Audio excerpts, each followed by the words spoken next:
11واں کشف الحجاب سما میں حصول علم کے اسباب و ذرائع 5 ہیں۔ ایک سننا، دوسرے دیکھنا، تیسرے چکھنا، چوتھے سونگھنا اور پانچویں چھونا، اور انہیں حواس خمسہ کہتے ہیں۔ خداوند کریم نے علم و دانش کے لیے یہ 5 دروازے پیدا فرمائے ہیں، اور ہر جنس کا علم ان میں سے کسی ایک حس کے ساتھ وابستہ کیا ہے، جیسا کہ سننے کے لیے علم الاصوات ہے، دیکھنے کے لیے علم الالوان اور علم الاشکال ہیں، چکھنے کے لیے میٹھے، کڑوے اور نمکین وغیرہ کا ذائقہ رکھا، سونگھنے کے لیے بدبو اور خوشبو کا علم ہے، اور چھونے کے لیے نرم و سخت یا جامد و سیال کا علم ہے۔ اور ان 5 حواس میں سے 4 کے لیے تو جسم میں محل مخصوص ہیں، لیکن ایک حس یعنی قوت لامسہ یعنی چھونے کی حس تمام جسم میں پھیلی ہوئی ہے۔ سننے کا محل کان ہے، دیکھنے کا محل آنکھیں ہیں، چکھنے کا محل زبان ہے، اور سونگھنے کا محل ناک ہے، مگر چھونے کی صلاحیت تمام اعضائے بدن میں سرایت کیے ہوئے ہے، اور تمام بدن چھونے سے نرم کا سخت سے اور گرم کا سرد سے امتیاز کر سکتا ہے۔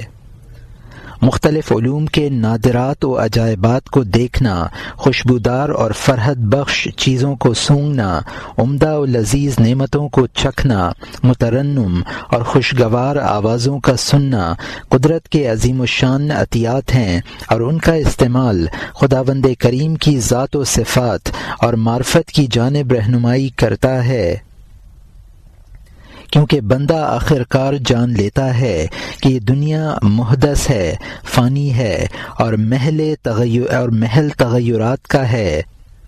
اور یہ جسم جو ہمیں دیا گیا ہے اس کا خالق ہمیشہ زندہ باقی رہنے والا ہے، لا متناہی ہے، اور تمام چیزوں پر قادر ہے، اور حاضر و غائب سب کا جاننے والا ہے، اور جو کچھ چاہتا ہے حکم و تصرف میں لاتا ہے۔ اس نے اپنے رسولوں کو اس لیے سچے دلائل و براہین کے ساتھ بھیجا کہ ان کے لائے ہوئے آسمانی دستور کی اطاعت کی جائے، اور ان کی اطاعت اس وقت تک واجب نہیں ہوتی جب تک توحید و معرفت کا وجوب اپنی سماعت سے حاصل نہ ہو جائے۔ اس بنا پر اہل سنت والجماعت کان کو آنکھ پر فضیلت دیتے ہیں کہ یہ حصول دستور شریعت کا پہلا ذریعہ ہے، اور اگر کوئی شخص کہے کہ کان محل خبر ہے اور آنکھ محل نظر، اور خداوند کریم کا دیدار چونکہ نظر سے ہوگا لہذا آنکھ کو زیادہ فضیلت حاصل ہے، تو میں اسے جواب دیتا ہوں کہ ہم سما ہی سے جانتے ہیں کہ مومنوں کو بہشت میں خداوند کریم کا دیدار ہوگا، اور یہ علم الیقین ہے، حالانکہ نظر سے دیکھنا ایک آخری فعل ہے اور علم الیقین کا نتیجہ ہے، لہذا سما بصر سے یعنی کان آنکھ سے زائد فضیلت والے ہوئے۔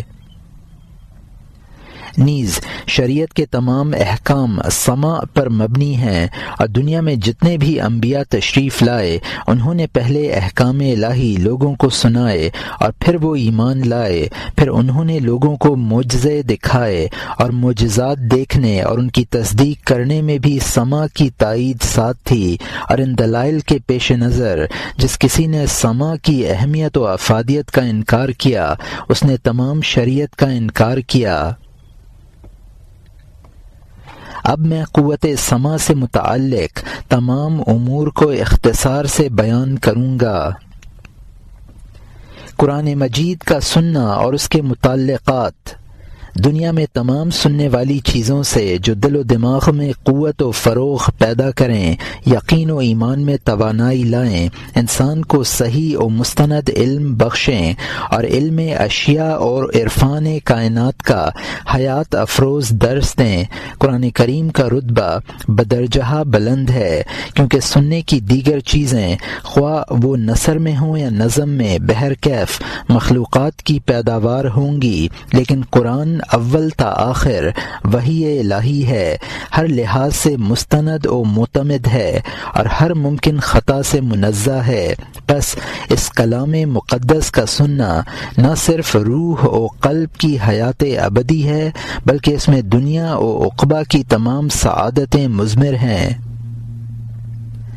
اللہ تعالی کی جانب سے تمام ایماندار اس کے سمجھنے اور سننے کے لیے مامور ہیں، اور تمام کافر خواہ وہ آدمیوں کی جنس سے ہوں یا جنات کی جنس سے کلام خداوندی سننے کے لیے مکلف ہیں۔ قرآن کریم کے معجزات میں سے ایک معجزہ یہ بھی ہے کہ اس کے پڑھنے اور سننے سے انسان کو تھکاوٹ یا ملال قطعاً محسوس نہیں ہوتا بلکہ طبیعت مسرور و مطمئن ہوتی چلی جاتی ہے۔ چنانچہ کفار قریش راتوں کو چھپ کر آتے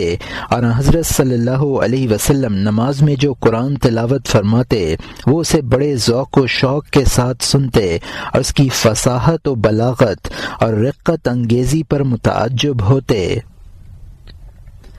جیسا کہ نضر بن حارث جو ان سب سے زیادہ فصیح تھا، اور عتبہ بن ربیعہ جو بلاغت میں کمال رکھتا تھا، اور ابو جہل بن ہشام جو خطبوں اور دلیلوں میں ید بیضہ کی طرح معجز نما تھا،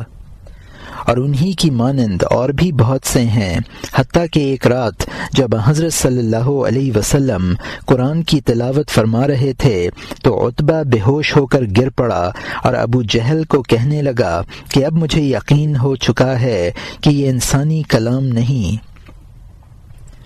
نیز خداوند کریم نے قرآن سننے کے لیے جنات کو بھیجا اور وہ جوق در جوق آئے اور حضرت صلی اللہ علیہ وسلم سے خدا کا کلام سنا۔ فقالوا انا سمعنا قرآنا عجبا، بس انہوں نے کہا کہ ہم نے خدا کا عجیب کلام سنا ہے جو نیکی کی طرف رہنمائی کرتا ہے۔ یہدی الی الرشد فآمنا بہ ولن نشرک بربنا احدا، انہوں نے کہا کہ یہ راہ راست کی طرف دعوت دیتا ہے اور ہم اس پر ایمان لائے اور ہم اپنے پروردگار کے ساتھ کسی کو شریک نہیں کریں گے۔ بس قرآن کی نصیحت تمام نصیحتوں سے اچھی ہے، اس کے لفظ تمام لفظوں سے مختصر ہیں، اس کے معانی تمام معانی سے زیادہ بسیط ہیں، اس کے احکام تمام احکام سے زیادہ لطیف ہیں، اور اس کے نواہی تمام نواہی سے زیادہ زجر و توبیخ اور ڈانٹ جھڑکی لیے ہوئے ہیں، اس کے وعدے سب وعدوں سے زیادہ محکم و صادق ہیں، اور اس کی وعید سب وعیدوں سے زیادہ جاں گداز ہے، اور اس کے قصے تمام قصوں سے زیادہ سبق آموز، اور اس کی مثالیں سب مثالوں سے زیادہ مؤثر و موزوں ہیں۔ جب حضرت عمر بن الخطاب رضی اللہ عنہ نے سنا کہ ان کی بہن اور ان کا بہنوئی دونوں مسلمان ہو گئے ہیں تو آپ تلوار سونت کر انہیں قتل کرنے کے ارادے سے نکلے۔ جب وہ اپنی ہمشیرہ کے دروازے پر آئے تو وہ اندر تلاوت کر رہی تھی، طٰہ ما انزلنا علیک القرآن لتشقى الا تذکرۃ لمن یخشی، یعنی اے پیغمبر صلی اللہ علیہ وسلم، ہم نے تجھ پر قرآن اس لیے نازل نہیں کیا کہ تو حد سے زیادہ مشقت میں پڑے، مگر یہ تو خدا سے ڈرنے والوں کے لیے نصیحت ہے۔ یہ سن کر حضرت عمر رضی اللہ عنہ کے دل پر رقت طاری ہوئی اور رنج و مخالفت کی جگہ محبت و موافقت نے لے لی، اور آپ نے اسی واقعہ سے اسلام قبول فرمایا۔ اور روایات میں ہے کہ جب حضرت صلی اللہ علیہ وسلم کے سامنے صحابہ نے یہ آیت پڑھی، ان لدینا انکالا وجحیما وطعاما ذا غصۃ وعذابا علیما، یعنی تحقیق ہمارے پاس درد اذیت، دوزخ اور نہ کھایا جانے والا کھانا اور دردناک عذاب ہے، تو حضور صلی اللہ علیہ وسلم بے ہوش ہو کر گر پڑے۔ اور روایت ہے کہ ایک مسلمان نے حضرت عمر رضی اللہ عنہ کے سامنے یہ آیت پڑھی، ان عذاب ربک لواقع ما له من دافع، یعنی تیرے پروردگار کا عذاب ضرور واقع ہونے والا ہے اور اسے کوئی دفع نہیں کر سکتا۔ یہ سنتے ہی آپ نے نعرہ مارا اور بے ہوش ہو گئے۔ صحابہ کرام رضوان اللہ علیہم آپ کو اٹھا کر گھر میں لے گئے اور آپ خوف الہی سے 1 ماہ تک بیمار پڑے رہے، اور روایت میں ہے کہ ایک شخص نے عبداللہ بن حنظلہ کے سامنے آیت پڑھی، لہم من جہنم مہاد ومن فوقہم غواش، یعنی کفار کے لیے جہنم سے گہوارہ ہے اور ان کے اوپر قہر الہی کا پردہ ہے۔ اس کو سنتے ہی آپ بے اختیار رونے لگے اور بے ہوش ہو گئے۔ میں نے سمجھا کہ آپ رحلت فرما گئے ہیں۔ جب قدرے ہوش میں آئے تو فرمایا، اس آیت کی ہیبت مجھے بیٹھنے نہیں دیتی۔ اور بیان کرتے ہیں کہ حضرت جنید رحمۃ اللہ علیہ کے روبرو کسی نے یہ آیت پڑھی، یا ایھا الذین آمنوا لما تقولون ما لا تفعلون، یعنی اے ایمان والو، وہ باتیں دوسروں سے کیوں کہتے ہو جن پر تم خود عمل پیرا نہیں۔ آپ نے التجا کی، اے پروردگار، ہم نے جو کچھ بھی کہا تیرے لیے تیری توفیق سے کہا، اور جو بھی عمل کیے تیرے لیے تیری توفیق و تائید سے کیے، پھر ہمارا قول ہمارے فعل کے خلاف کیوں کر ہوگا؟ اور روایت ہے کہ حضرت شبلی رحمۃ اللہ علیہ کے سامنے کسی نے یہ آیت پڑھی، وَاذْكُرْ رَبَّكَ اِذَا نَسِيتَ، یعنی اے اپنے پروردگار کو یاد کر جب تو اسے بھول جائے۔ آپ نے فرمایا، حضرت صلی اللہ علیہ وسلم تو اپنے پروردگار کو ایک لمحہ بھی نہ بھولتے تھے۔ یہ خطاب بالواسطہ مومنوں کو ہے جو کسی نہ کسی وقت اسے فراموش کر سکتے ہیں۔ اور مشائخ میں سے ایک فرماتے ہیں، میں ایک دفعہ کلام اللہ کی یہ آیت پڑھ رہا تھا، وَاتَّقُوا يَوْمًا تُرْجَعُونَ فِيهِ إِلَى اللَّهِ۔ حاطف نے آواز دی کہ آہستہ آہستہ پڑھ، کیونکہ 4 جن اس آیت کی ہیبت سے مر چکے ہیں۔ ایک دفعہ شیخ ابو العباس شفانی رحمۃ اللہ علیہ کی خدمت میں حاضر ہوا۔ آپ پڑھ رہے تھے، ضرب اللہ مثلا عبدا مملوکا لا يقدر على شيء،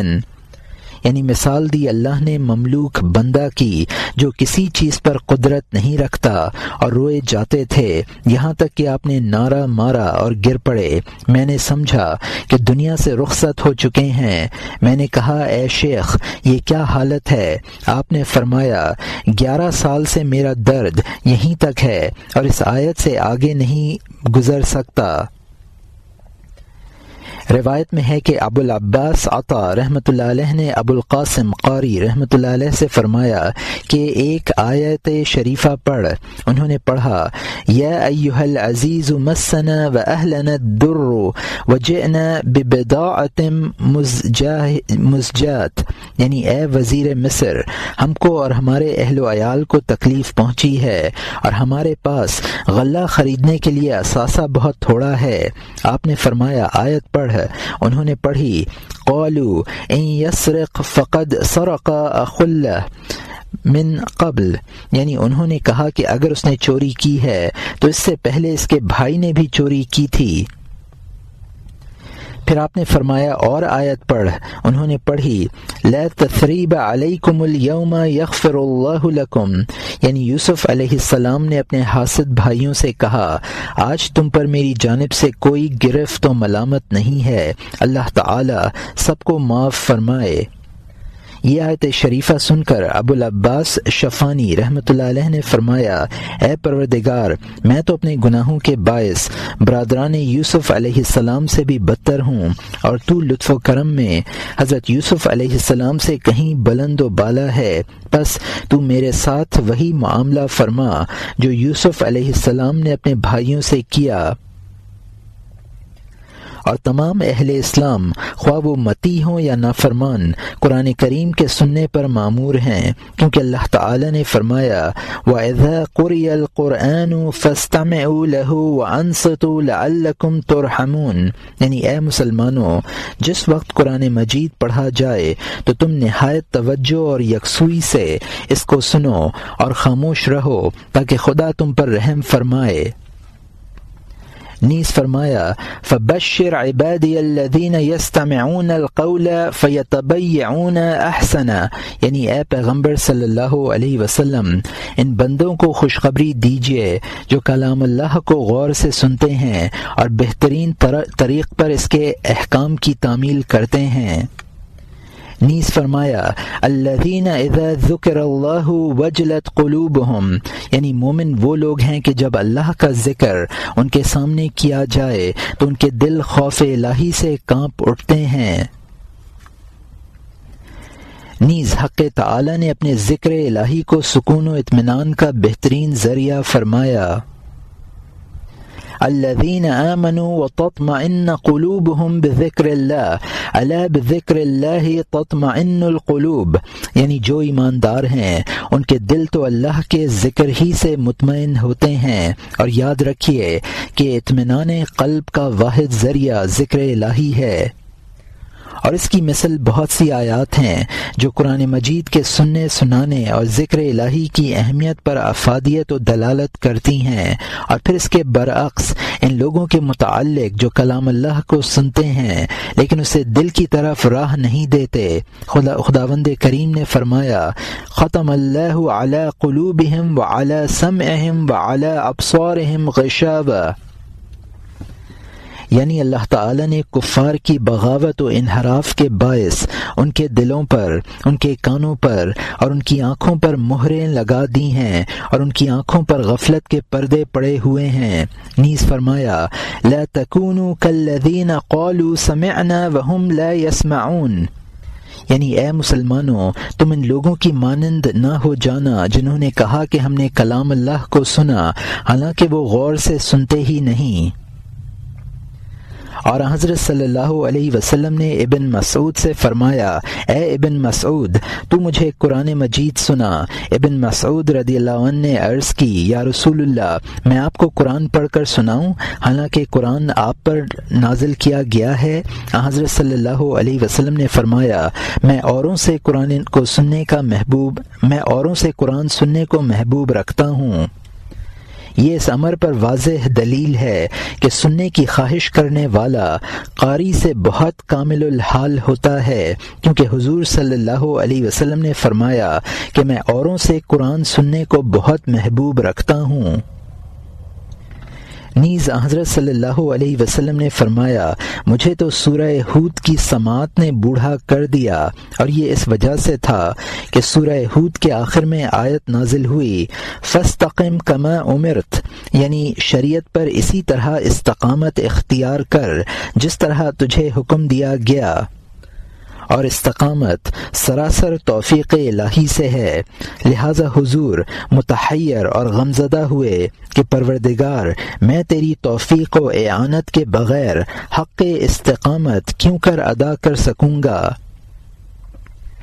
اور قرآن مجید کی آیات کے تاثرات اس قدر گہرے اور رقت انگیز ہیں کہ کتنے ہی مومنین تو ان کی ہیبت و جلال کی تاب نہ لا سکے۔ ضرارہ بن ابی ابی رضی اللہ عنہ صحابہ کبار میں سے ہیں، آپ نے ایک آیت پڑھی نعرہ مارا اور جان دے دی۔ ابو جعفر رحمۃ اللہ علیہ بزرگ تابعین میں سے تھے، صالح مری رحمۃ اللہ علیہ آپ کے سامنے ایک آیت پڑھی اور آپ جاں بحق صالح مری رحمۃ اللہ علیہ نے آپ کے سامنے ایک آیت پڑھی اور آپ جاں بحق تسلیم ہوئے۔ ابراہیم نخعی رحمۃ اللہ علیہ روایت کرتے ہیں کہ میں کوفہ کے ایک دیہات میں پہنچا، وہاں ایک بڑھیا کو میں نے نماز میں کھڑے ہوئے دیکھا۔ جب وہ نماز سے فارغ ہوئی تو میں نے تبرک کے طور پر سلام کیا۔ وہ بولی کیا تو قرآن جانتا ہے؟ میں نے کہا کہ ہاں۔ اس نے کہا کہ ایک آیت پڑھ۔ میں نے آیت پڑھی اور اس نے نعرہ مار کر جان دے دی۔ اور احمد بن ابل حواری رحمۃ اللہ علیہ روایت کرتے ہیں کہ میں نے جنگل میں ایک جوان کو دیکھا جس کے تن پر میلی سی گودڑی تھی۔ اس نے مجھ سے کہا اے احمد تو ایسے وقت میں پہنچا کہ مجھے سما کی بہت ضرورت تھی، کوئی آیت شریفہ پڑھ تاکہ میں دل و جان سے سنوں۔ احمد رحمۃ اللہ علیہ فرماتے ہیں کہ مجھے اللہ تعالی کی طرف سے اس آیت کے پڑھنے کا الہام ہوا ان الذین قالوا ربنا اللہ ثم استقاموا، وہ لوگ ہی سچے مومن ہیں جو کہتے ہیں کہ ہمارا واحد معبود پروردگار خدا ہے اور پھر اس عقیدے پر ثابت قدم رہتے ہیں۔ اس جوان نے کہا اے احمد مجھے رب کعبہ کی قسم ہے تو نے وہی آیت پڑھی جو اس وقت فرشتہ میرے سامنے پڑھ رہا تھا، اور یہ کہہ کر اسی وقت جان دے دی۔ اللہ کی اس پر بخششیں اور رحمتیں ہوں، اور اگر اس معنی میں تمام حکایات لاؤں تو میں اپنے مقصد سے رک جاؤں گا، لہٰذا اسی قدر کافی ہے۔ شعر کا سماع اور اس کے متعلقات۔ شعر کا سننا مباح ہے، اور حضرت صلی اللہ علیہ وسلم نے اشعار سنے ہیں اور ان کی بہت تعریف و توصیف فرمائی ہے۔ حضور صلی اللہ علیہ وسلم نے فرمایا، ان من الشعر لحکمہ، یعنی بہت سے اشعار حکمت کے مضامین پر مشتمل ہوتے ہیں۔ نیز فرمایا، والحکمت ضالۃ المؤمن حیث وجدها فهو حق بها، اور حکمت مومن کی گمشدہ چیز ہے، اس کو جہاں بھی پالے وہ اس کا سب سے زیادہ مستحق ہے۔ نیز حضرت صلی اللہ علیہ وسلم نے فرمایا، تمام کلموں سے سچا کلمہ وہی ہے جو عرب کے شاعر لبید سے روایت کرتے ہیں۔ اور عمر بن شرید اپنے والد سے روایت کرتے ہیں کہ حضرت صلی اللہ علیہ وسلم نے مجھ سے فرمایا، کیا امیہ بن ابی الصلت کے شعروں سے تجھے کچھ یاد ہے؟ میں نے کہا ہاں، چنانچہ میں نے پے در پے 100 روایت کیے، اور ہر شعر سننے کے بعد حضور صلی اللہ علیہ وسلم سے فرماتے تھے، حیا، یعنی اور پڑھ۔ اور وہ اشعار سن کر حضرت صلی اللہ علیہ وسلم نے ارشاد فرمایا کہ یہ شاعر اپنے کلام میں اسلام کے محاسن بیان کرتا ہے۔ نیز خلفاء میں سے بعض نے اور صحابہ کرام نے بھی اشعار کہے ہیں، اور شعر کے جواز و مدح میں حضرت صلی اللہ علیہ وسلم اور صحابہ سے بہت سی روایات ہیں کہ ان سب کا تذکرہ یہاں ممکن نہیں۔ نیز قرآن کریم نے بھی جن اشعار اور شعراء کی مذمت کی ہے وہ بالیقین عہد جاہلیت اور قبل از اسلام کی شاعری ہے، جو شرکیات اور لہو و لعب سے معمور ہے، ورنہ قرآن ہی آگے چل کر ایمان لانے والے اور توبہ و اصلاح کرنے والے شعراء کو مستثنی قرار دیتے ہوئے ان کی تعریف کرتا ہے۔ بہرکیف اس زمانے میں ایک گروہ ہر قسم کے اشعار کا سننا سنانا حلال و جائز قرار دیتا ہے۔ یہ لوگ رات دن غزلیات میں معشوق کے خد و خال اور حسن و جمال کا تذکرہ سن سن کر جھومتے رہتے ہیں، اور ان میں کا ہر شاعر تشبیب اور معشوق کا سراپا بیان کرنے میں دوسروں سے سبقت لے جانے کی کوشش کرتا ہے۔ شعر کے متعلق صوفیہ کا مذہب افراط و تفریط اور تکلف سے پاک ہے، اور وہ اسی فیصلے کے مؤید ہیں جو حضرت صلی اللہ علیہ وسلم نے صادر فرمایا۔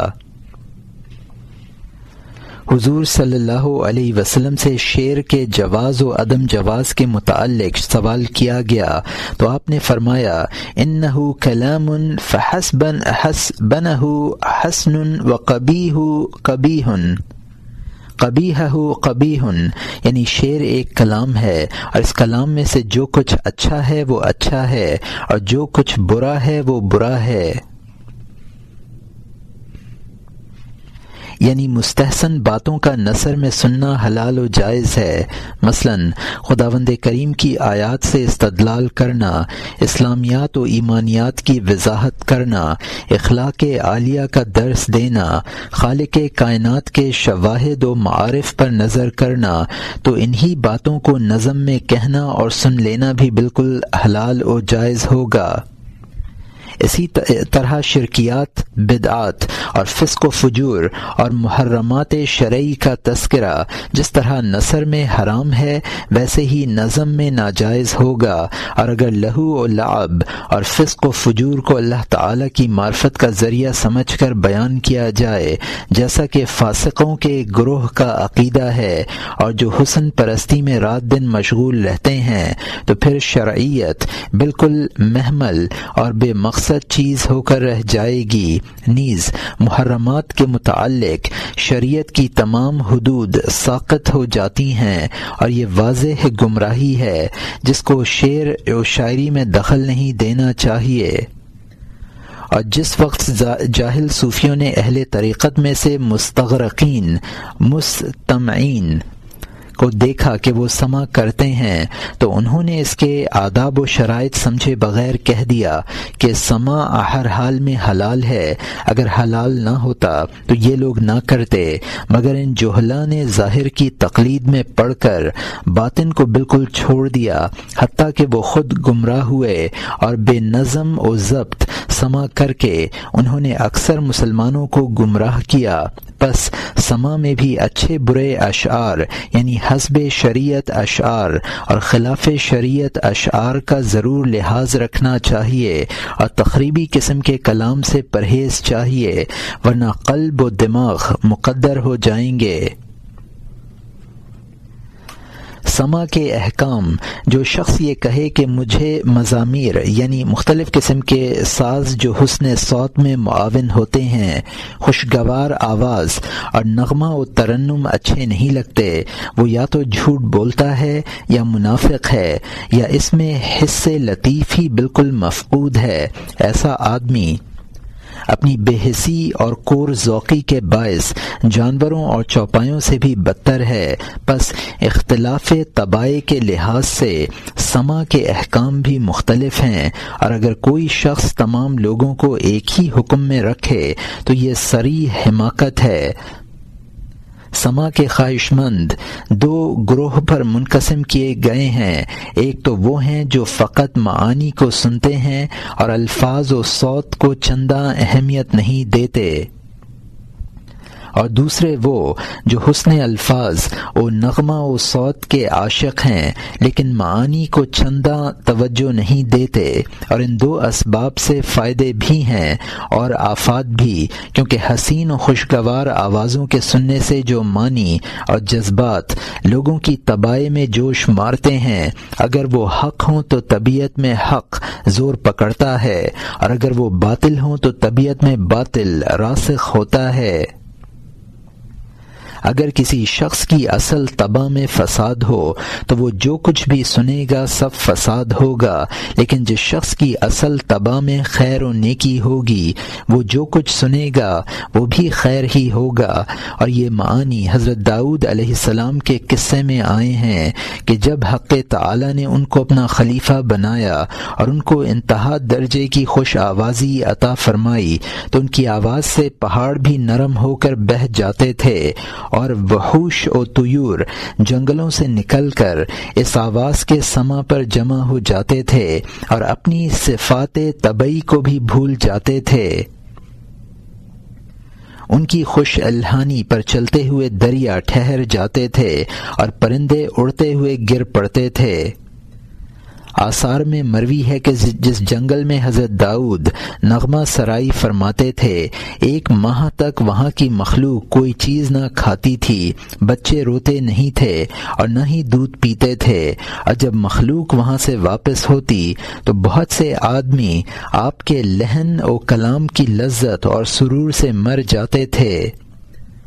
روایت ہے کہ ایک دفعہ 700 کنواری عورتیں آپ کے آواز کے اثر سے مر گئی تھیں، اور 12,000 بوڑھے مرد بھی جاں بحق تسلیم ہو گئے تھے، اور یہ اس وجہ سے ہے کہ ان میں سے بعض طبائع تو لحن داؤدی کی صوتی اور غنائی لذات کو برداشت نہ کر سکیں، اور بعض طبائع اس آواز کے سوز و گداز اور جلال کے متحمل نہ ہو سکیں۔ اور جب حق تعالی نے یہ چاہا کہ ارواح طیبہ اور صالح طبائع کو مقید و صالح سما کے لیے یکجا اور متحد کر دے، یعنی خوش الحان قاریوں سے قرآن سننے کے لیے، تو اس وقت ابلیس کی طبیعت بے قرار ہوئی اور انسان کے دل میں بذریعہ موسیقی فسق و فجور اور گناہ کے وساوس ڈالنے کی تدبیریں سوچنے لگا۔ چنانچہ اس نے اور اس کی ذریت نے بنسری، تنبور، سارنگی، ستار اور ڈھولک وغیرہ آلات موسیقی بنائے، اور حضرت داؤد علیہ السلام کی مجلس کے بالمقابل اپنی مجلس جمائی۔ جو لوگ حضرت داؤد علیہ السلام کی آواز سنتے تھے ان کے دو گروہ ہو گئے، ایک تو اہل شقاوت اور دوسرا اہل سعادت۔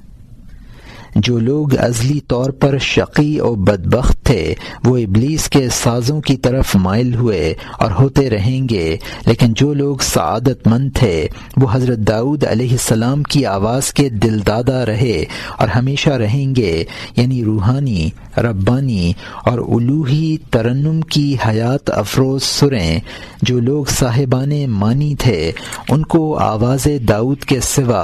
اور کچھ پسند نہ تھا، کیونکہ وہ اس میں سراسر آواز سنتے، اور اگر وہ شیطان کے مزامیر سنتے تو ان میں خدا کی طرف سے فتنہ محسوس کرتے۔ بالفاظ دیگر لحن داؤدی ان کے لیے وجہ ہدایت تھا اور نغمہ شیطانی باعث ضلالت تھا، اور جس شخص کا سمع حق کے ان اصول پر مبنی ہو وہ جو کچھ سنتا ہے سب حلال ہوتا ہے، اور مدعیوں کا ایک گروہ کہتا ہے کہ ہم کو سمع اپنی طبیعت و حقیقت کے خلاف پڑتا ہے، حالانکہ یہ محال ہے، کیونکہ ولایت کا کمال یہ ہے کہ ہر چیز کو ویسے ہی دیکھا جائے جیسے کہ وہ اصل میں ہے، تاکہ دیدار صحیح ہو جائے۔ اگر اس کے برخلاف دیکھے گا تو دیدار درست نہ ہوگا، اور اس معنی میں حضرت صلی اللہ علیہ وسلم نے فرمایا، یا اللہ ہمیں تمام اشیاء کائنات کے حقائق اسی صورت میں دکھا جس طرح کے وہ ہیں، اور چیزوں کا دیکھنا وہی مستند ہوتا ہے جو حقیقت اور واقعیت پر مبنی ہو۔ بس جو لوگ محض سازوں پر فریفتہ ہو جاتے ہیں اور باطن و معانی سے ناآشنا رہتے ہیں وہ حرص و شہوت سے مغلوب ہوتے ہیں، اور یہ وہی لوگ ہیں جنہوں نے حقیقت واقعیہ کو نہ تو سمجھا اور نہ محسوس کیا۔ اگر وہ معانی پر کامل توجہ دے کر سماع کرتے تو تمام آفات سے محفوظ رہتے۔ کیا تو نے نہیں دیکھا کہ گمراہ لوگ اللہ تعالیٰ کا کلام سن کر بھی راہ راست پر نہیں آتے، بلکہ ان کی گمراہی میں اضافہ ہوتا چلا جاتا ہے، جیسا کہ نصر بن حارث نے قرآن سن کر کہا کہ ھذا اساطیر الاولین، یعنی یہ تو محض پہلے لوگوں کی کہانیاں ہی ہیں۔ اور عبداللہ بن ابو سراح کاتب وحی نے کلام اللہ سے متاثر ہو کر فرمایا، فتبارک اللہ احسن الخالقین، یعنی بابرکت ہے وہ خدا جو تمام خالقوں سے اچھا خالق ہے۔ اقوال مشائخ دربارہ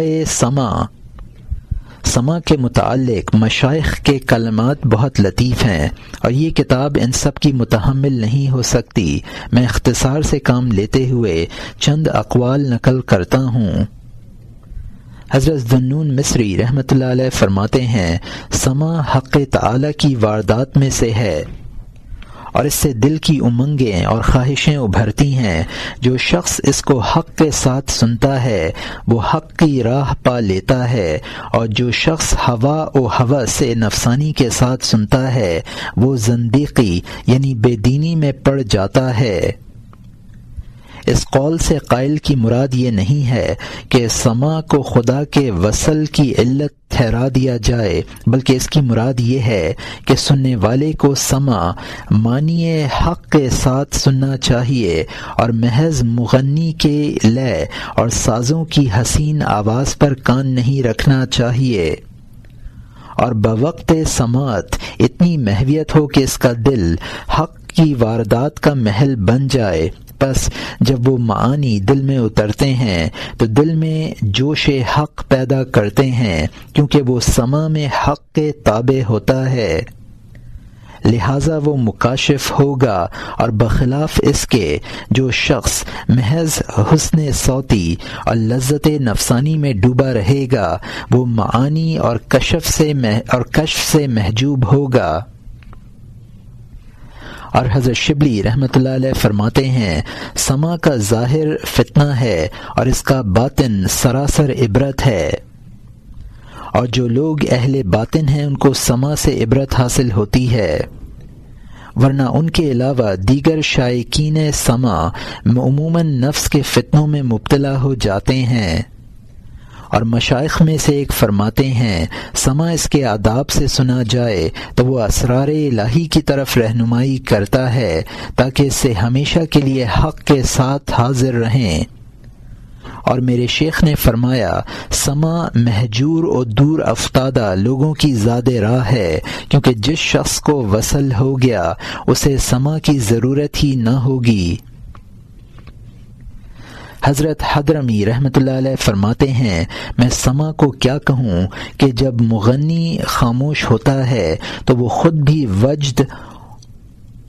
و واردات باطن سے منقطع ہو جاتا ہے، حالانکہ سما متصل اور دائم الاثر ہونا چاہیے، وہ محض وقتی سرور تک محدود نہ رہ جائے۔ اور شیخ نے یہ علامت اجتماع ہمت اور انتہائی محویت کی بتائی ہے، کیونکہ جب بندہ اس درجے پر پہنچ جاتا ہے تو اسے درختوں، پودوں، پھولوں اور پتھروں سے بھی ایک الوہی ربانی سما سنائی دیتا ہے، اور روحانیت کا یہ درجہ بہت بلند ہے۔ سما کی حقیقت اور اس کے مراتب۔ اصل سما کی مثل آفتاب کے ہے جو سب چیزوں کو روشن کرتا ہے، مگر تمام چیزوں کے مزاج، صلاحیت اور مرتبے کے مطابق اثر انداز ہوتا ہے، اور سب کو جدا جدا ذوق و شرب ملتا ہے۔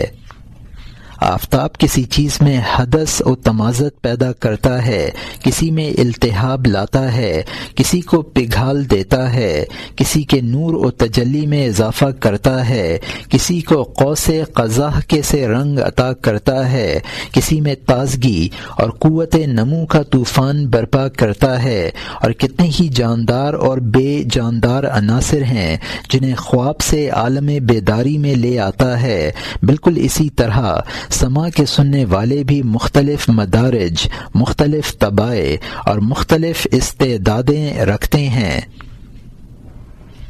حقیقت میں ان کے 3 مرتبے ہیں، ایک مبتدیوں کا، دوسرا متوسط لوگوں کا، تیسرا کاملوں کا، اور میں سما میں ان کا الگ الگ تذکرہ کرتا ہوں تاکہ تو اچھی طرح سمجھ لے۔ دراصل سما خدا کی واردات میں سے ہے، اور چونکہ جسم انسانی لہو و لعاب کا عادی ہے، لہذا ایک مبتدی کی طبیعت الہی تاثرات کے قابل نہ ہوگی، اور سما میں زبانی باتوں کے وارد ہونے سے طبیعت کو قہر و سوز کے سبب نہایت اضطراب ہوتا ہے، جیسا کہ حسب مشاہدہ ایک گروہ سما میں بے ہوش ہو جاتا ہے، بلکہ ایک گروہ تو ہلاک بھی ہو جاتا ہے، اور عام طور پر کوئی شخص ایسا نہیں ہوتا کہ دوران سما اس کی طبع حد اعتدال سے باہر نہ ہو جائے، اور اس کے لیے یہ دلیل مشہور ہے کہ روم کے ہسپتال میں ایک بہت ہی عجیب چیز تیار کی گئی ہے، اسے انگلیون کہتے ہیں، اور یہ قسم کا نغمہ ریز ساز ہے۔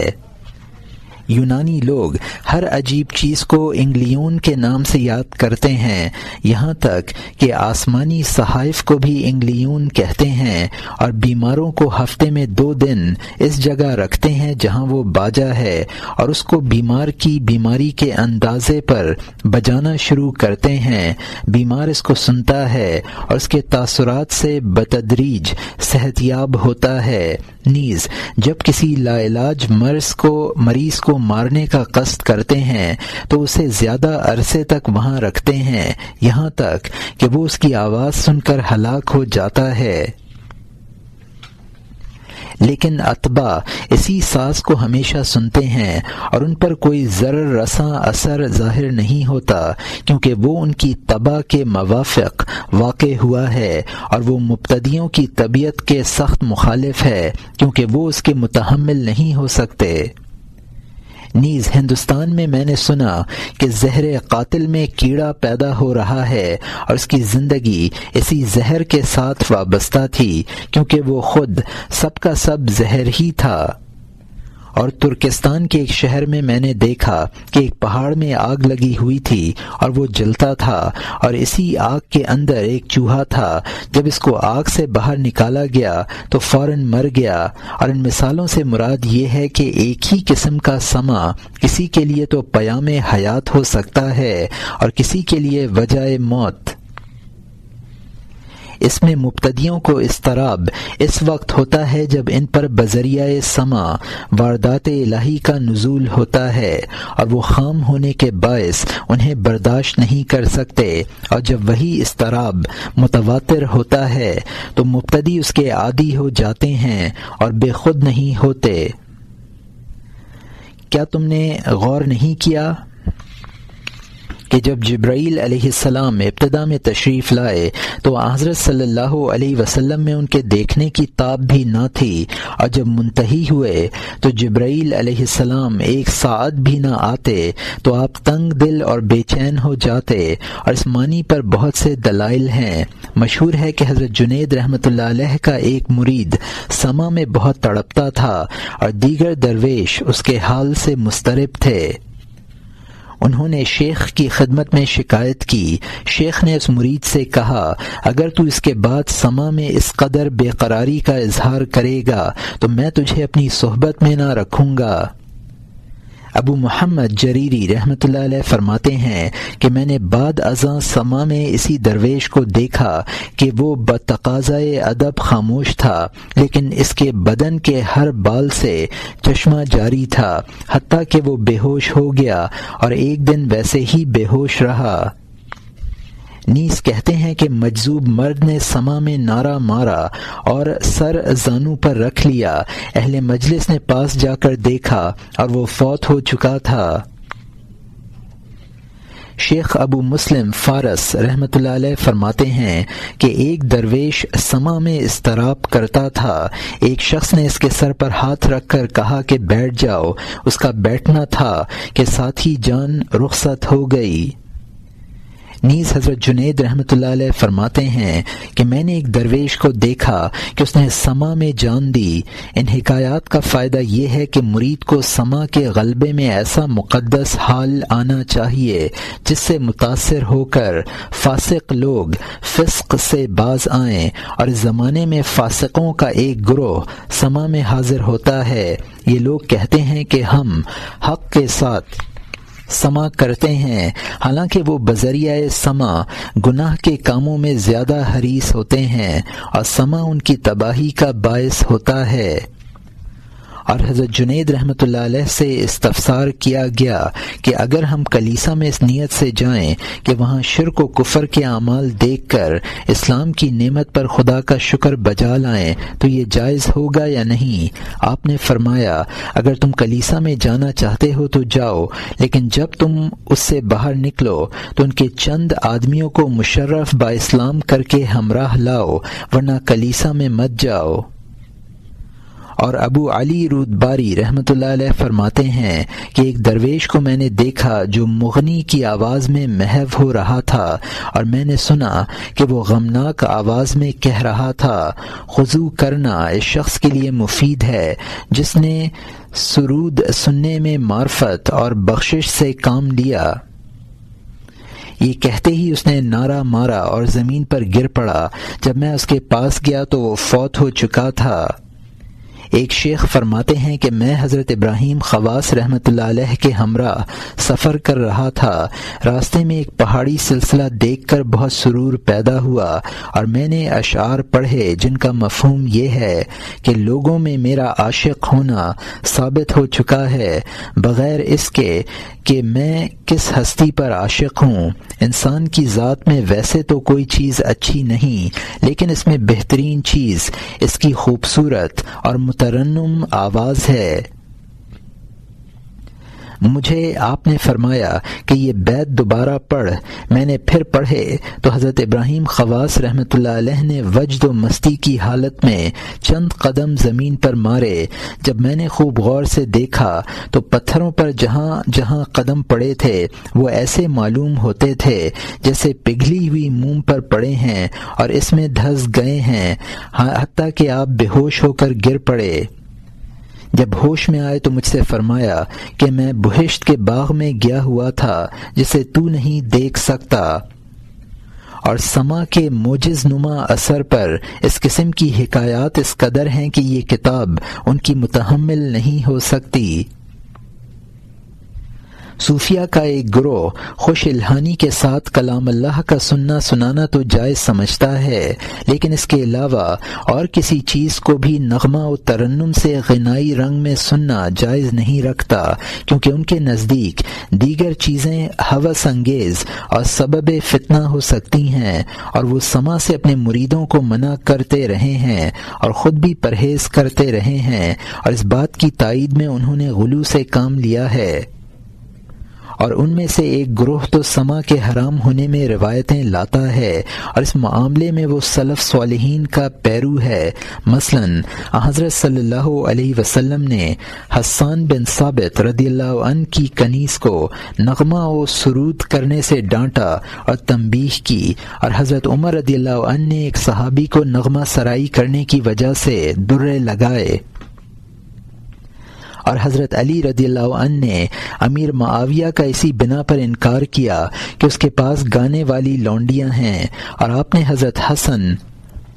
رضی اللہ عنہ کو اس حبشی عورت کے دیکھنے سے منع کیا جو نغمہ و سرود میں مصروف تھی، اور فرمایا کہ وہ شیطان کی ساتھن ہے۔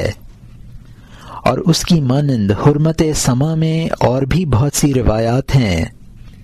نیز یہ لوگ کہتے ہیں کہ ہمارے پاس نغمہ و سرود اور راگ کے مکروہ ہونے پر سب سے بڑی دلیل امت کا اجماع ہے۔ ہمارے زمانے میں اور ہم سے پہلے زمانوں میں سب اس کے مکروہ ہونے پر متفق ہیں، یہاں تک کہ ایک گروہ نے راگ کو تو مطلق حرام کہہ دیا ہے، اور اس معنی میں ابو الحارث بنانی سے روایت لائے ہیں کہ ایک رات کسی نے میرے حجرے کے دروازے پر آ کر کہا کہ طالبان حق کی جماعت جمع ہو رہی ہے اور سب شیخ کے دیدار کے آرزو مند ہیں، اگر آپ مہربانی فرما کر قدم رنجا فرمائیں تو عین نوازش ہوگی۔ میں نے کہا کہ اچھا چلو میں بھی آتا ہوں، اور میں ان کے ساتھ ہو لیا۔ تھوڑی دیر میں ہم ایک گروہ کے قریب پہنچے، لوگ حلقہ کیے ہوئے تھے اور ایک بوڑھا مرد ان کے درمیان بیٹھا تھا۔ اس نے میری بہت ہی عزت کی اور بولا اگر اجازت ہو تو میں چند اشعار سن لوں۔ میں نے قبول کیا، اور پھر دو آدمیوں نے نہایت خوش الہانی سے ایسے اشعار پڑھے جو حسن و عشق اور ہجر و فراق کے مضامین پر مشتمل تھے، اور سب حاضرین انہیں سن کر وجد میں آ گئے اور خوشی کے نعرے مارتے تھے۔ میں ان کے حال پر متعجب تھا کہ توحید، معرفت یا دیگر عمدہ مضامین پر نہیں بلکہ فسق و فجور کے مضامین پر یہ لوگ کیوں اس قدر وجد کرتے ہیں۔ اتنے میں بوڑھے نے مجھ سے کہا کہ اے شیخ، آپ نے مجھ سے میری حقیقت و ماہیت دریافت نہیں کی۔ میں نے کہا کہ تیری وحشت مجھے سوال کرنے سے مانع رہی۔ اس نے کہا کہ میں شیطان ہوں اور یہ سب میرے فرزند ہیں۔ نغمہ و سرود اور سما کی یہ محفل جمانے میں دو فائدے ہیں، ایک تو یہ ہے کہ مجھے خدا کی درگاہ میں اپنے عروج و قبولیت کے دن فراموش نہیں ہوتے، لہٰذا میں نغمہ و سرود کے ذریعے اپنے درد و کرب، فراق اور غم مزلت کو محو کرنے کی کوشش کرتا ہوں، اور دوسرا فائدہ یہ ہے کہ میں سما سے عابد و پارسا لوگوں کو لذات نفسانی میں مبتلا کرتا ہوں اور انہیں گمراہ کرتا ہوں۔ چنانچہ میں یہ بیان سن کر فوراً وہاں سے بھاگا اور ہمیشہ کے لیے سما سے توبہ کی، اور ایک گروہ اپنے مریدوں کو سما سے محض اس بنا پر منع کرتا ہے کہ وہ کہیں کذب و مبالغہ اور ریا و تصنع میں مبتلا نہ ہو جائیں اور کہیں فساق کی تقلید نہ کرنے لگیں،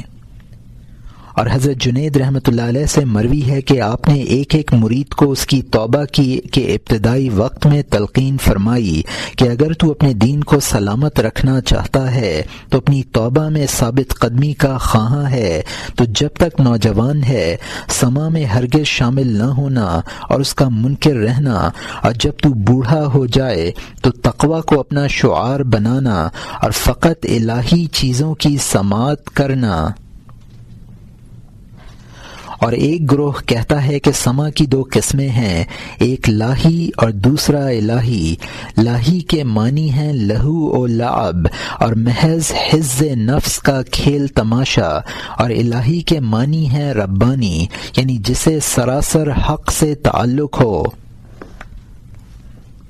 بس لاہی لوگ عین فتنے میں ہوتے ہیں اور ان سے اجتناب کرو، اور الہی لوگ عین ریاضت و مجاہدے میں رہتے ہیں، اور وہ جو بھی سما کرتے ہیں وہ مضمون و مقصد کے لحاظ سے عقائد و اعمال کے لیے مفید ہوتا ہے۔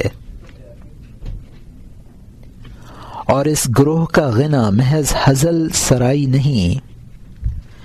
ان کی واردات سے استفادہ کرو۔ اور پھر ایک گروہ کہتا ہے کہ عوام اور مبتدی لوگوں کے لیے سما میں فتنہ ہے، اور وہ جب ہمیں مشغول سما دیکھتے ہیں تو ہماری تقلید کرنے لگتے ہیں، حالانکہ اس کے آداب کا علم نہ ہوتے ہوئے وہ گمراہ ہو جاتے ہیں۔ اور حضرت صلی اللہ علیہ وسلم نے فرمایا کہ اسلام میں مسلمان مرد کی بڑی خوبی یہ ہے کہ وہ لغویات کو ترک کر دے، یعنی لایانی باتوں میں مشغول ہونا وقت کو ضائع کرنا ہوتا ہے۔ اور تصوف میں خواص کا ایک گروہ یہ کہتا ہے کہ سما خبر ہے، لیکن محویت و مشاہدے میں محض خبر کی کیا حقیقت ہے،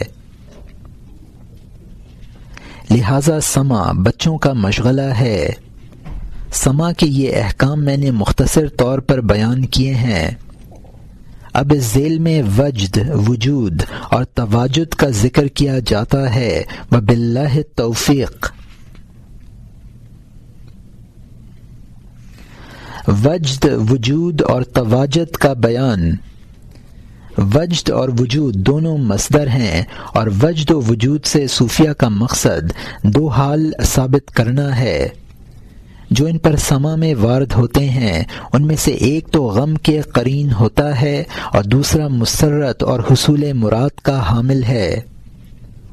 غم کا سبب تو اپنے محبوب سے محجور اور دور افتادہ ہونا ہے، جیسا کہ ہم بیان کر چکے ہیں کہ بحالت قبض ایک درویش مشاہدہ و تجلی سے محروم ہو جاتا ہے،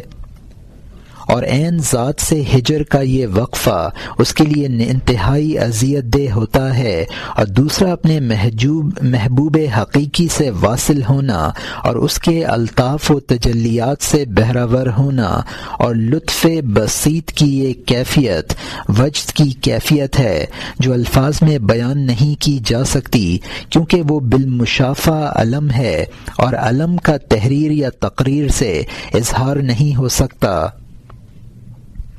بس وجد درمیان طالب و مطلوب ایک بھید ہے، اور یہ کشف ہی میں محسوس کیا جا سکتا ہے، الفاظ میں بیان نہیں کیا جا سکتا۔ بس وجود باوجود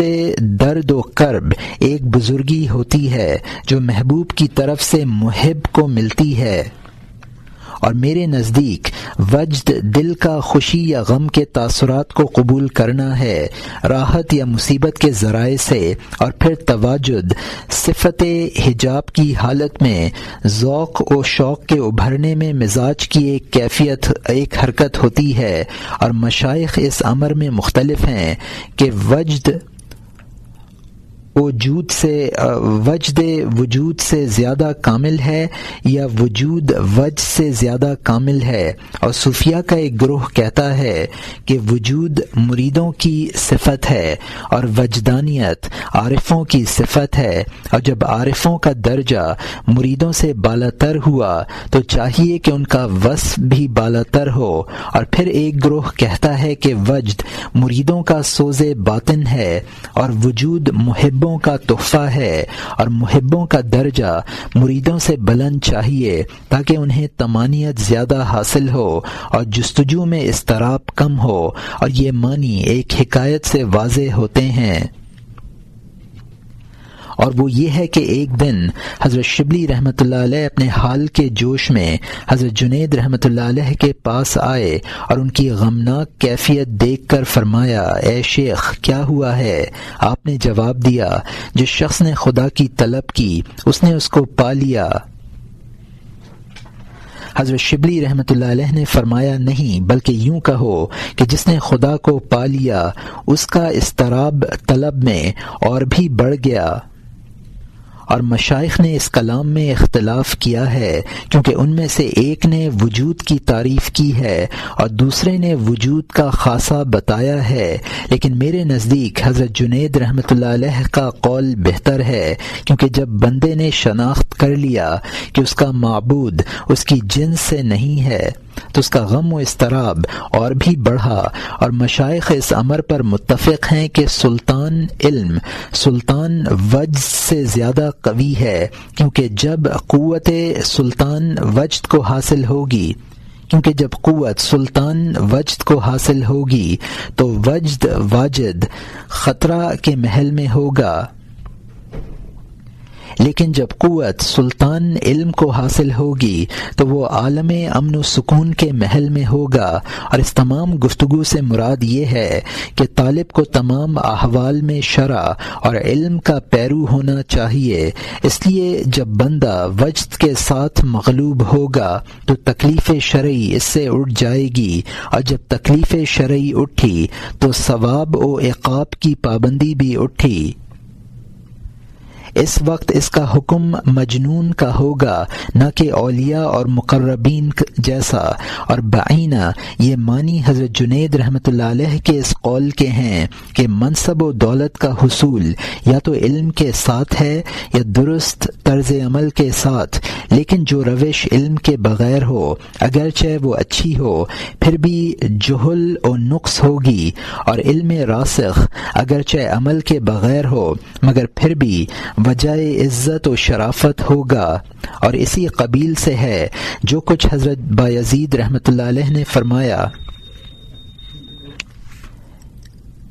اہل ہمت کا کفر اہل منیت کے اسلام سے اشرف و افضل ہے، کیونکہ اہل ہمت پر کفر اور کفران نعمت صورت پذیر نہیں ہوتا، اور ایک کافر اہل ہمت اس مسلمان سے اچھا ہے جس کا اسلام لانا کسی ذاتی غرض یا ہوا و ہوس پر مبنی ہو۔ اور حضرت جنید رحمۃ اللہ علیہ نے حضرت شبلی رحمۃ اللہ علیہ کے متعلق فرمایا،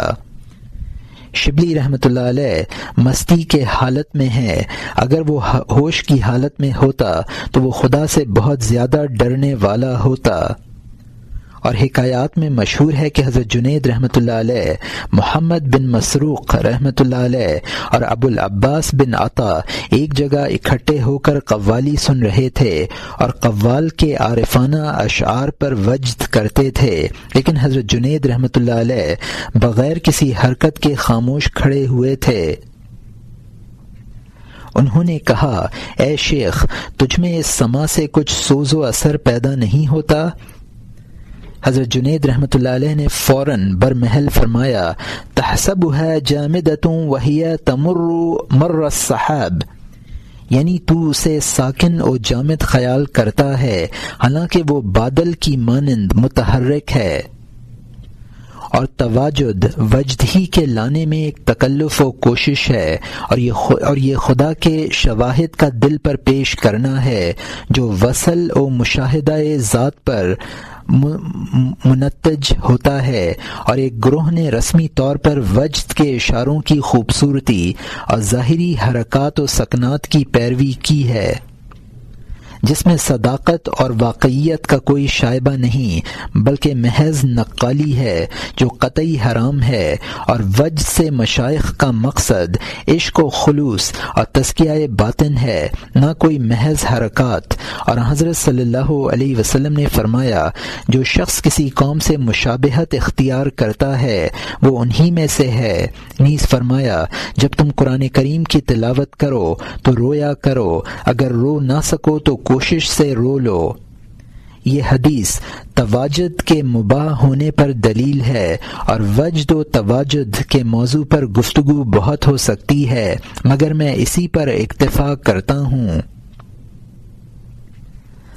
رقص اور اس کے متعلقات،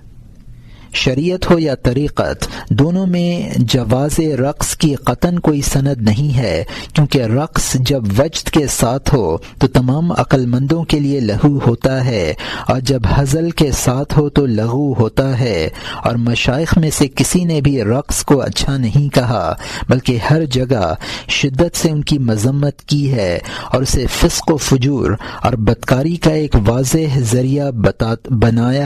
بتایا ہے۔ تمام امامان شریعت و طریقت متفقہ طور پر فرماتے ہیں کہ رقص شیطان کے بدترین حربوں میں سے ایک حربہ ہے، جو نفس کی شہوانی قوتوں کو بیدار کر کے رقص کرنے اور دیکھنے والوں کو زنا پر آمادہ کرتا ہے۔ لہذا اس فعل شیطانی میں مبتلا ہونے والے سب کے سب ذریت ابلیس ہیں، اور شریعت اسلامیہ کے لیے باعث فتنہ و فساد۔ اور میں نے جاہل و فاسق عوام کا ایک گروہ دیکھا ہے جو کہتے ہیں کہ تصوف کا مذہب رقص ہی ہے، اور اسی لیے انہوں نے اس کو اختیار کر رکھا ہے، اور حقیقت یہ ہے کہ ان جاہل بندگان نفس نے وجد کو رقص کا نام دے لیا ہے، اور عوام الناس کو گمراہ اور تصوف کو بدنام کرتے پھر رہے ہیں، ورنہ بالکل ظاہر ہے کہ وجد اور اس کی حرکات رقص کے مشابہ تو نہیں، اور نہ ہی وجد سے خبیث اور ناپاک اثرات پیدا ہوتے ہیں جو رقص سے پیدا ہوتے ہیں۔ الغرض وجد ایک خالصتاً ربانی چیز ہے، جبکہ رقص ایک شیطانی فعل ہے، اور وہ بے قراری جو طبع انسانی میں رقص سے پیدا ہوگی نہ تو قلب و دماغ کی پرورش ہوگی اور نہ وجہ سکون و طمانینت، بلکہ وہ قلب کو بسمل کرنا، جان کو پگھلانا اور جذبات و احساسات کو پراگندہ کرنا ہوگا۔ الغرض رقص اور رقص کا ماحول اختیار کرنا، نوجوانوں کے حسن و جمال کا ہوس سے نظارہ کرنا، ان کی صحبت اختیار کرنا اور محض رقص میں مزامیر وغیرہ کا سننا شرعی اور اسلامی لحاظ سے قطعی ناجائز ممنوع ہے، اور اس کو جائز کہنے والا کافر ہو گیا، اور ایسے کفار کا ہر قول جہالت و بطالت پر مبنی ہے، اور مشائخ نے ایسے فاق اور مخالفین شرع سے اجتناب کی بہت تاکید فرمائی ہے۔ اور میں ایک دفعہ پھر واضح الفاظ میں کہہ دینا چاہتا ہوں کہ اہل طریقت اور صوفیہ کے مذہب و مسلک میں رقص کی قطعاً کوئی سند نہیں ہے، اور وہ سب بالاتفاق اسے ناجائز کہتے ہیں، اور جو لوگ اس میں مبتلا ہیں انہیں شریعت سے کوئی تعلق نہیں۔ سماع و حال میں کپڑے پھاڑنا، سماع و مستی کی حالت میں اپنے کپڑے پھاڑنا اس طائفہ کی عادت ہو گئی ہے، اور بڑے بڑے مجموعوں میں جن میں صوفی بزرگ حاضر ہوں اس فعل کا وقوع بہت ہوتا ہے، اور میں نے علماء کا ایک گروہ دیکھا کہ وہ کپڑے پھاڑنے کے منکر ہیں، اور کہتے ہیں کہ لباس درست کو پھاڑنا اور چیتھڑے کرنا جائز نہیں، یہ افساد و اسراف ہے، اور افساد و اسراف کا جواز نکالنا محال ہوگا۔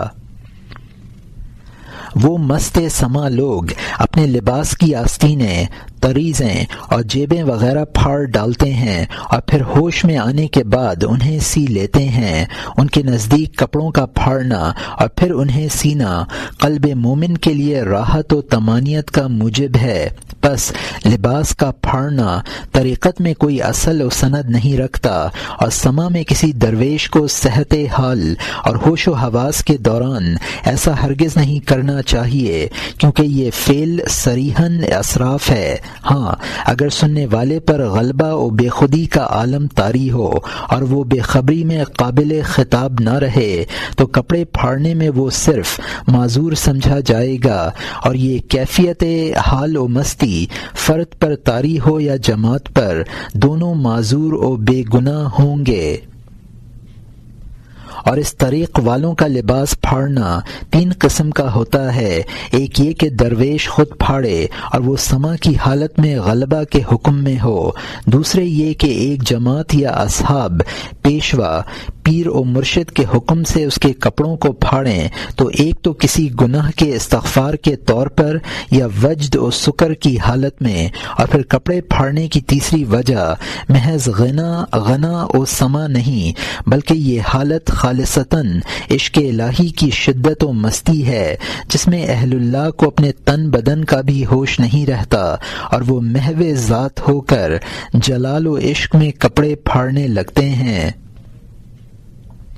پھر کپڑے کی بھی 2 صورتیں ہوں گی، ایک پھٹا ہوا اور دوسرا بالکل سالم و درست، اور پھٹے ہوئے کپڑے کے لیے 2 شرطیں ہیں، یا تو اس کو سیئیں یا اس جماعت کو واپس دیں، ورنہ دوسرے درویش پر ایثار کریں، یا بطور تبرک اس کے ٹکڑے ٹکڑے کر کے اہل مجلس میں تقسیم کر دیں۔ لیکن اگر درست ہو اور درویش اسے اتار کر پھینک دے تو درویش کی مراد کو دیکھیں گے کہ اس نے کپڑا کس لیے پھینکا ہے، اور اگر اس کی مراد قوال کو دینے کی ہے تو اس کو دینا چاہیے، اور اگر بلا مقصد پھینک دیا ہو تو پیر کے حکم کی تعمیل ہونی چاہیے۔ اگر پیر وہ کپڑا جماعت کو دینے کا حکم کرے تو وہ کپڑا پھاڑ کر سب میں تقسیم کر دیا جائے، یا حسب حکم کسی ایک شخص کو مرحمت کر دیا جائے۔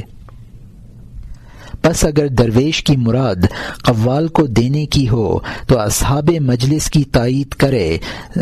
ضروری نہیں، اور یہ بھی نہیں چاہیے کہ قوال کو کپڑا دے کر واپس لے لیا جائے، اور اگر کپڑا مستی اور مغلوبی کی حالت میں گر پڑے تو مشائخ نے اس میں اختلاف کیا ہے، اور اکثر کہتے ہیں کہ قوال کو دے دینا چاہیے۔ اگر قوال کو نہ دیں جو اس کا اصل مستحق ہے تو طریقت کی شرط سے باہر ہو جائیں گے، اور میرے نزدیک پسندیدہ بات یہ ہے کہ اگر پیر کا فرمان ہو تو قوال کو دیں، ورنہ نہیں، لیکن اگر پیر کسی کو نہ دے تو پھر جسے بھی دے دو گے کچھ حرج نہ ہوگا۔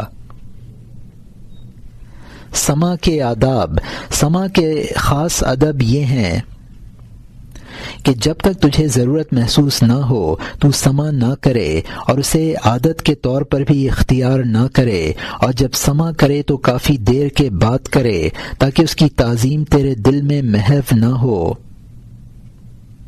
تیرے دل سے محو نہ ہو۔ اور یہ لازمی امر ہے کہ جب تو سما کرے تو پیر و مرشد اس جگہ حاضر ہو، اور سما کی محفل میں عوام اور بے ذوق لوگ بالکل نہ ہوں۔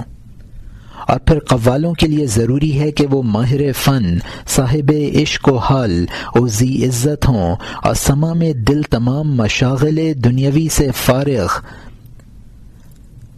سو جانا چاہیے، اور طبیعت لہو و لعب سے متنفر ہو، اور اگر سما کے لیے طبیعت میں صلاحیت اور قوت برداشت نہ ہو تو محفل سما میں تکلف سے شامل نہیں ہونا چاہیے۔ اور جب سما کی خواہش شدت اختیار کرے تو اس کو اپنے آپ سے دور نہیں کرنا چاہیے، اپنے ذوق کو سما کا تابع کرو، یعنی وہ جس امر کا تقاضا کرے اسی کو اختیار کرے۔ اگر سما وجد و سرور میں لائے تو وجد کرے اور جنبش میں آؤ، اور طبع میں سکون و آرام پیدا کرے تو ساکن ہو جاؤ۔ نیز قوت طبع اور سوز وجد میں تجھے امتیاز کرنا چاہیے۔ پھر سما سننے والے میں اس قدر تاب دیدار ہو کہ وہ واردات حق کو حوصلہ مندی سے قبول کر سکے اور ان کی سنجیدگی سے داد دے سکے۔